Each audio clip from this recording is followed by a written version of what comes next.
Bonjour à tous et bienvenue dans cette vidéo. Voilà, encore une fois, très content de vous retrouver et de vous partager cette vidéo. Donc aujourd'hui, tu l'as compris, on est sur un petit tuto et on va voir ensemble comment faire des upgrades sur son PC portable, gamer ou pas, et aussi comment nettoyer son PC portable, retirer la poussière, etc. Je vais vous montrer moi comment je fais, ma méthode.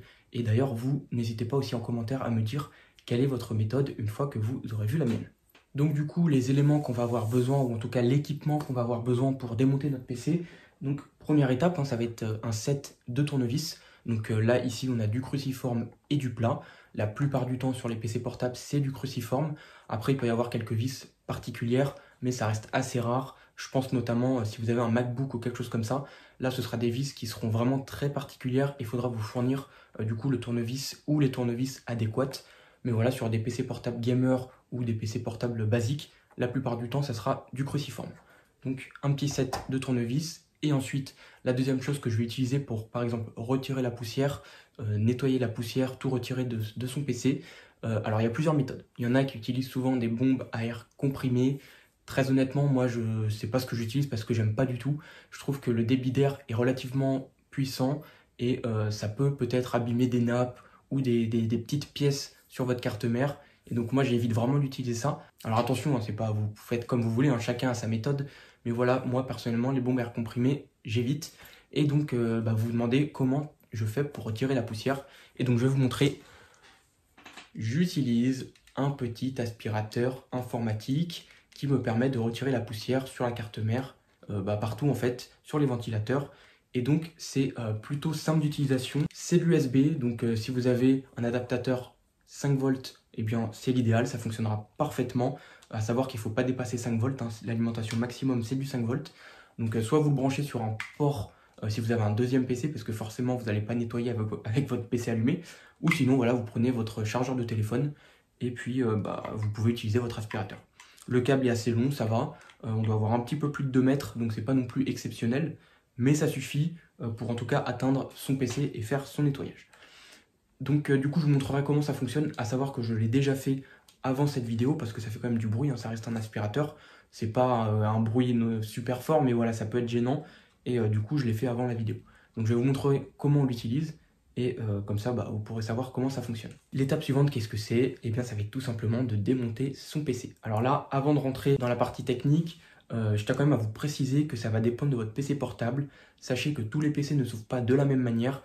Là, ici, on va voir ensemble sur un Gigabyte G5, mais peut-être que votre PC ne s'ouvrira pas de la même manière que celui-ci, puisqu'il faut savoir qu'il y a plusieurs types d'ouverture. Donc déjà, premièrement, soit vous avez des trappes d'accès à vos upgrades, donc RAM, stockage, et aussi souvent à la partie ventilation pour nettoyer. Donc là, ça va être assez simple. Vous avez que quelques vis à retirer, quelques petites protections en plastique à retirer, et puis vous avez accès tout simplement aux composants et vous pouvez faire vos upgrades. L'avantage de cette technique, c'est que ça va être assez facile et assez rapide. Par contre, après, en termes, si vous voulez aller plus loin, par exemple, changer la pâte thermique, etc., démonter votre dissipateur de chaleur, et bien là, peut-être que ça nécessitera un démontage complet du PC. Donc, si vous êtes hyper débutant et que vous n'êtes pas trop à l'aise avec ça, forcément, ça risque d'être compliqué pour vous. Mais sinon, dans la pratique, dans tous les PC portables, ça reste quasiment pareil.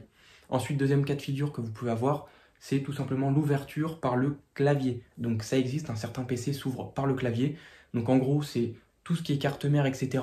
C'est directement attaché à la partie arrière de votre PC. Et donc vous devez soulever votre clavier pour avoir accès à la carte mère qui se situera sur le bas et tout aux autres composants.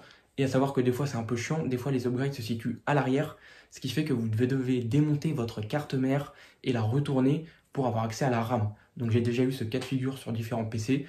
C'est pas que ce soit complexe, mais voilà, comme je le dis, si vous êtes hyper débutant, peut-être que ça peut vous freiner. Donc après, c'est à vous d'analyser et de voir comment s'ouvre votre PC. Et une fois que vous avez vu comment il s'ouvre, eh bien, vous pouvez procéder aux étapes suivantes qu'on va voir maintenant.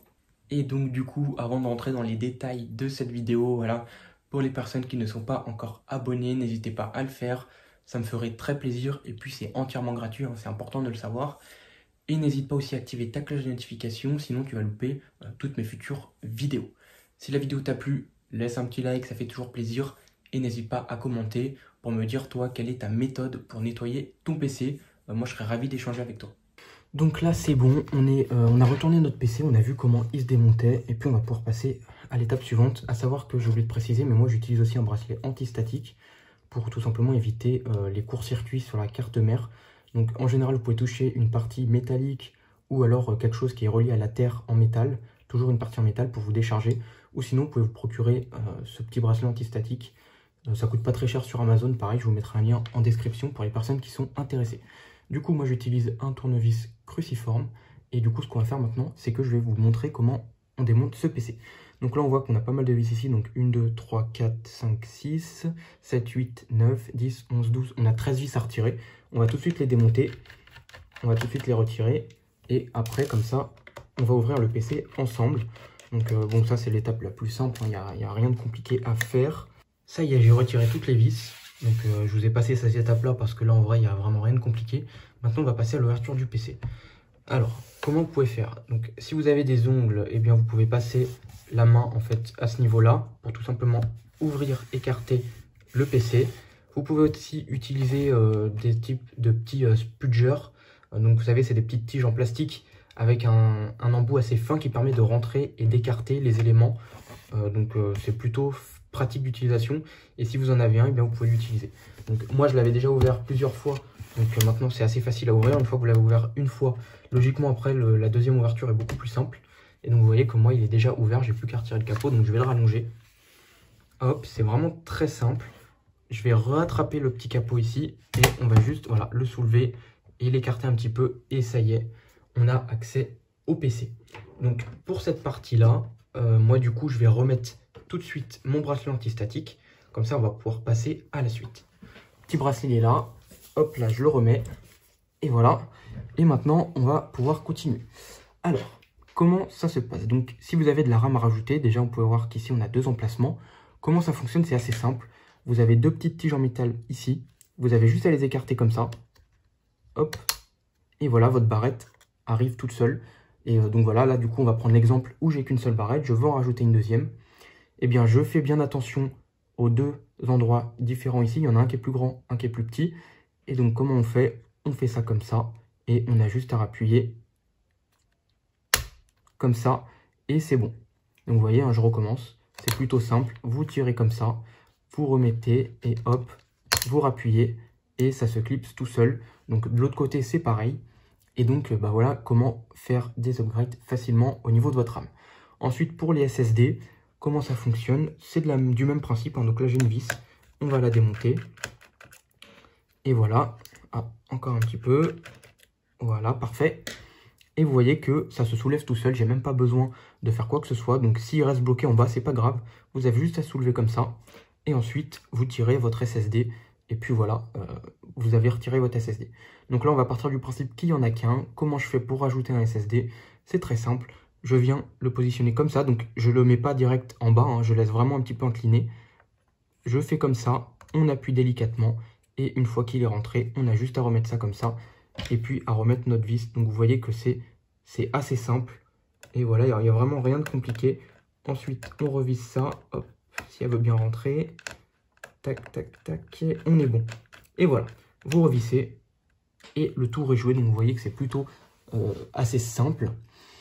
Ensuite, pour ceux qui veulent changer la pâte thermique, sur ce modèle-là, c'est une ouverture vers l'arrière et on accède directement à toute la carte mère et à tous les composants.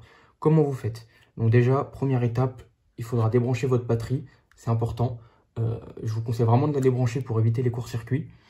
Ensuite, ce que vous devez faire, c'est retirer les vis. Donc ceux qui ont ce modèle-là, je sais qu'il y a des personnes qui ont ce modèle-là, n'oubliez pas une chose, c'est que vos ventilateurs sont directement accrochés sur la partie dissipateur de chaleur. Ce qui fait que tout ça, en fait, c'est en un seul bloc. Vous ne pouvez pas démonter vos ventilateurs et les tirer pour les enlever. Si vous faites ça, vous allez casser quelque chose. Donc, c'est très important. Il faut d'abord retirer les vis du ventilateur. Donc, ici, on en a 3. 1, 2, 3. Pareil de l'autre côté, 1, 2, 3. Vous déconnectez les nappes de la ventilation. Pareil ici. Une fois que vous avez fait ça, séparez bien vos vis. Les vis ventilateurs sont exactement les mêmes, donc si vous les mélangez, c'est pas très grave. Par contre, les vis au niveau du dissipateur de chaleur ne sont pas les mêmes que les vis de la ventilation. Donc pensez toujours à bien séparer vos vis pour éviter de vous mélanger et après de remonter n'importe comment. Une fois que ça c'est fait, vous retirez donc vos 4 vis, 3 vis, pardon, 1, 2, 3, 1, 2, 3. Vous avez même aussi, si vous voulez le remonter, un petit schéma. Première vis à mettre ici, deuxième vis à mettre là, troisième à mettre là. Toujours important pour le dissipateur de fixer en croix, pardon, et de ne pas serrer à fond une seule vis. Par exemple, si je remets la vis, on ne va pas la serrer au maximum et après mettre les autres, serrer, etc. Non, il faut les faire petit à petit. Vous vissez une première fois, vous mettez la deuxième, vous vissez, troisième, etc. Toujours en croix. Et pareil pour là aussi. Ne vous inquiétez pas, une fois que vous avez retiré toutes vos vis, là moi je ne vais pas le faire, très honnêtement, j'ai dû le démonter au moins déjà 5 fois le dissipateur. Et sur un PC portable, c'est vraiment chiant. C'est pas comme sur une tour où c'est beaucoup plus simple, on n'a que 4 vis à retirer. Là, il faut enlever le capot, il faut retirer toutes les vis ici, débrancher le ventilateur. Voilà, c'est assez chiant, donc j'ai pas envie de le refaire. Peut-être que si un jour je change ma pâte thermique, je vous ferai une vidéo en direct. Mais là, pour l'instant, voilà, j'ai pas envie de me prendre la tête avec ça, on va dire. Donc je vous explique en théorie et vous verrez qu'en pratique, c'est vraiment pas compliqué. Une fois que vous avez retiré toutes vos vis, donc comme je vous le disais, ce bloc-là, il est en une seule fois. Ça dépend des PC, il y a des PC où c'est séparé. Donc vous pouvez retirer d'abord vos ventilateurs et ensuite retirer votre dissipateur de chaleur. Là, c'est pas le cas. Une fois que toutes vos vis sont retirées, ce que je vous conseille de faire, c'est, vous voyez, vous avez des petites accroches ici. Parce qu'il faut savoir que la pâte thermique, elle maintient le support. Donc quand vous allez l'enlever, en fait, ça ne va pas venir tout de suite. Il va falloir forcer un petit peu. Pas comme un bourrin, bien sûr. Mais voilà, il faudra juste soulever un petit peu, donc délicatement. Et au bout d'un moment, la pâte thermique va finir par se décoller. Ensuite, vous nettoyez votre pâte thermique sur le processeur, le GPU et sur votre dissipateur de chaleur. Une fois que vous avez tout retiré, donc vous pouvez utiliser de l'ibupranolol, ou enfin je ne sais plus comment ça se prononce, c'est un alcool pour l'informatique. Ça vous permet aussi de retirer tout ce qui est oxydation si vous avez un PC qui est tombé dans l'eau ou si voilà, quelque chose qui s'est renversé dessus. Donc c'est vraiment bien comme alcool. Ça permet vraiment de bien nettoyer. Et une fois que vous avez fait ça, vous remettez votre nouvelle pâte thermique et puis vous refixez votre dissipateur de chaleur. Maintenant, je vais vous montrer moi comment je fais pour nettoyer les ventilateurs avec l'aspirateur. Donc du coup, on part du principe que mon aspirateur est branché. Je vais vous montrer quand même que ça fonctionne très très bien. Je l'ai utilisé juste avant et vous allez voir que pourtant mon PC est neuf. Hein, je l'ai depuis pas très longtemps, ça va faire 2 mois. Mais il y avait déjà pas mal de poussière. C'est le désavantage d'un PC portable. Hop là, regardez. Comme quoi, c'est la preuve que ça fonctionne très très bien ce petit matériel, puisque ça m'a retiré vraiment toute la poussière. Et quand on regarde le PC, il est vraiment super propre. Comment ça fonctionne? Vous avez un petit bouton on-off qui est juste ici, vous appuyez et ça permet d'activer l'aspiration. Et moi, ce que je fais, donc là, vous avez des petites brosses, aucun risque de court-circuit. Et donc, vous aspirez votre ventilation comme ça, par exemple. Voilà, moi, c'est ce que je fais. Je tourne autour pour vraiment tout aspirer. Pareil, sur le côté là, au niveau justement des caloducs et du dissipateur thermique de tous les côtés. Et pareil, sur la carte mère, je passe comme ça, un petit peu partout, pour vraiment retirer la poussière vraiment partout. Donc, c'est pas compliqué à faire, c'est assez simple. Comme je le disais, il n'y a aucun risque de court-circuit, parce que voilà, c'est adapté, c'est fait exprès, et vraiment, il n'y a aucun risque. Pareil pour le ventilateur, vous faites pareil ici. Donc voilà, vous avez vu comment je fais, comme ça, on passe un petit peu partout comme ça, pour vraiment tout retirer. Donc moi, je l'ai fait. Et vous voyez que ça a très bien aspiré, donc ça marche vraiment bien. Pareil, hein, je vous mettrai un lien en description pour les personnes qui sont intéressées. Et bien sûr, ça à faire aussi, comme je le disais, moi je débranche toujours la batterie. C'est vraiment, pour moi, c'est une sécurité. Voilà, c'est pour éviter de faire des conneries. Et ça coûte rien, vous avez la nappe qui est juste ici, vous la retirez et c'est fini. Il suffit de tirer sur celle-là, donc vous tirez vers vous et elle se déconnecte. Pareil pour les ventilateurs, c'est une nappe où voilà, vous avez juste à tirer de votre côté et puis c'est bon, ça s'enlève tout seul. Donc voilà, une fois que vous avez fait ça, vous pouvez remonter votre PC, vous avez fait votre upgrade, vous avez ajouté votre stockage, et puis maintenant il ne vous reste plus qu'à remonter le PC. Donc c'est l'étape inverse, vous remettez votre capot, et puis vous remettez les vis. Donc voilà, c'est vraiment très très simple. Et donc voilà les amis, j'ai remonté mon PC, je l'ai remis en place, et du coup on a vu ensemble comment faire des upgrades, comment nettoyer votre PC, et comment changer la pâte thermique. Donc après, comme je vous l'ai dit, ça va dépendre aussi de votre ordinateur. Et voilà, bon, dans la théorie et dans la pratique, ça reste quasiment la même chose. C'est peut-être les ouvertures de votre PC qui seront différentes. Donc après, c'est à vous de voir et de regarder un petit peu comment il s'ouvre. Mais sinon, voilà, vraiment dans la pratique, c'est quasiment la même chose. C'est assez simple à faire. Et pour la durée de vie de votre PC portable, c'est primordial de le faire, de retirer la poussière, de changer la pâte thermique au moins une fois par an, parce que vu qu'un PC portable ça chauffe plus, forcément la pâte thermique devient efficace beaucoup plus rapidement que sur une tour. Et donc moi je conseille vraiment de le changer au moins une fois par an pour être tranquille et pour continuer à utiliser les performances de son PC. Voilà, si votre pâte thermique est pourrie et que du coup vous ne l'avez pas changée depuis des années, qu'elle est toute sèche et que votre PC monte haut en température, il va se brider encore plus. Et ce qui fait que vous aurez des performances qui seront vraiment pas terribles. Donc voilà, c'est pour ça que je vous recommande vraiment de faire cet entretien si vous avez un PC portable, puisque ça va augmenter considérablement sa durée de vie. Écoutez, c'est la fin de cette vidéo. Si vous êtes resté jusqu'à la fin, encore une fois, je tiens à vous remercier.